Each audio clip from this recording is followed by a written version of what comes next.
Let's now have a look at that story that Ben Kitili intimated earlier of the CMC takeover. And the news is that Al-futtaim Group has announced it has secured 79.3% of the total CMC Holdings shares. This takes the Dubai-based conglomerate beyond the 75% threshold mark required to go ahead with the acquisition of auto dealer CMC. Now, just last week, Al-futtaim signaled difficulties in meeting set targets due to the slow pace of minority shareholders selling their stake. This forced the firm to push its Friday deadline to this week, Tuesday, to give shareholders time to sell. Al-futtaim is in the process of purchasing 100% of issued shares of CMC Holdings in a deal worth 7.5 billion shillings.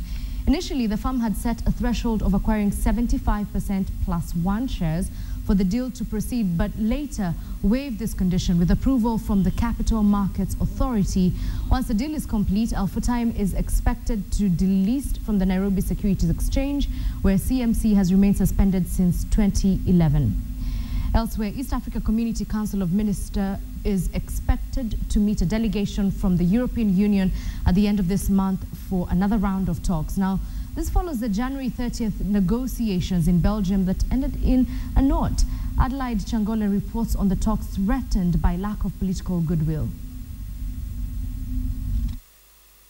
Negotiations for the economic partnership agreements have been on for 7 years, with the latest round of talks being held in Brussels, Belgium, with little success to write home about. This, the EU delegation in Kenya says, is worrying. They have been going on at a rather slow pace.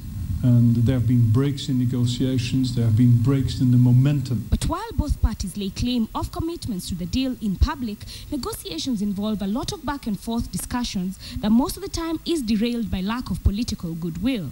On the East African Community side, you have 5 sovereign EAC member states, which every time that they meet have to re-agree on an issue that is on the table.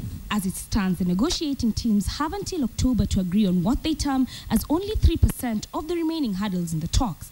If not achieved, Kenya, which is not part of the least developed countries, stands to take a hit. And it would be disastrous if we would see a disruption in trade flows by the time we come closer to the 1st of October 2014. And this could push already struggling floricultural farms from the red into the black, as the nearly 800 million flowers exported annually are subjected to an 8.5% customs duty. The business community around the flower industry, both locally and abroad, are concerned as to what will happen by October 2014 if this agreement is not signed. Adelaide Changole, KTN Business.